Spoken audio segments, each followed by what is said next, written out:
Hi friends, how are you today? I hope you are fine. Welcome back to Bahasa Indonesia Class. Hari ini kita akan belajar bersama tentang kegiatan wawancara. Masih ingatkah kalian kita pernah belajar tentang wawancara pada tema 1? Mari kita mulai.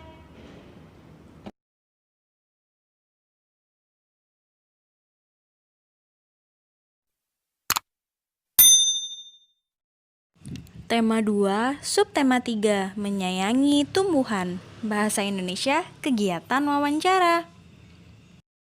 Tujuan dari pembelajaran kita kali ini, siswa diharapkan mampu memahami pengertian wawancara, memahami tahapan melakukan wawancara, dan juga mampu mempraktikkan wawancara.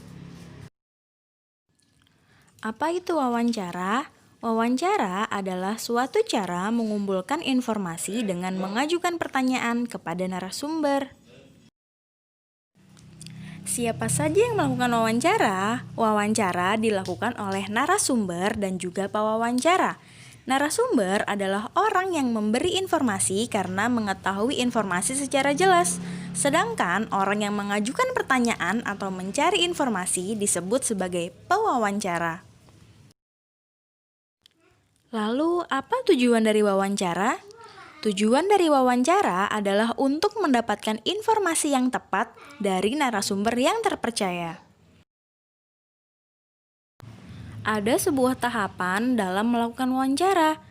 Langkah-langkah wawancara yang pertama yaitu menentukan tema. Tema adalah pokok bahasan. Yang kedua yaitu membuat daftar pertanyaan. Tujuan dari membuat daftar pertanyaan adalah agar kita mendapatkan banyak informasi saat wawancara. Pertanyaan tersebut harus sesuai dengan tema. Pertanyaan-pertanyaan tersebut disusun menggunakan kata tanya. Apa itu kata tanya? Kata tanya adalah kata yang digunakan untuk menanyakan sesuatu. Apa saja ya macamnya? Apakah kalian masih ingat? Ada kata tanya apa untuk menanyakan hal atau peristiwa?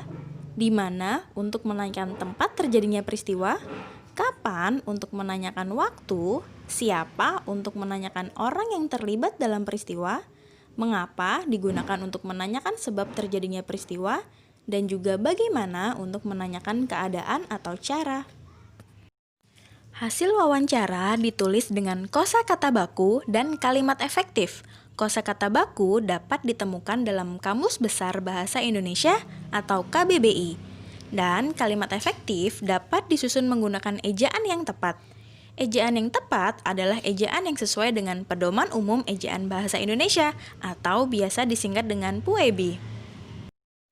Selanjutnya adalah menuliskan laporan sederhana hasil wawancara.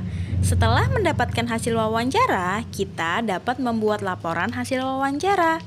Laporan hasil wawancara berisi topik wawancara, tanggal wawancara, nama narasumber, nama pewawancara, daftar pertanyaan wawancara, dan jawaban pertanyaan.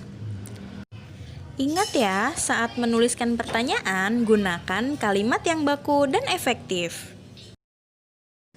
Itulah materi yang kita pelajari hari ini. Sekarang, lakukanlah wawancara dengan orang tuamu mengenai cara merawat tanaman.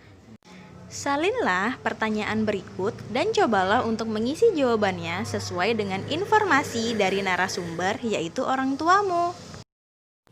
Salinlah teks berikut ini di buku tulismu. Isilah jawaban dari nomor 1 sampai nomor 5. Ingat ya, jawaban nomor 5 juga harus diisi dengan informasi yang kamu dapatkan dari narasumber. Selamat melakukan wawancara. Jangan lupa unggah tugasmu di Google Classroom Bahasa Indonesia. Terima kasih.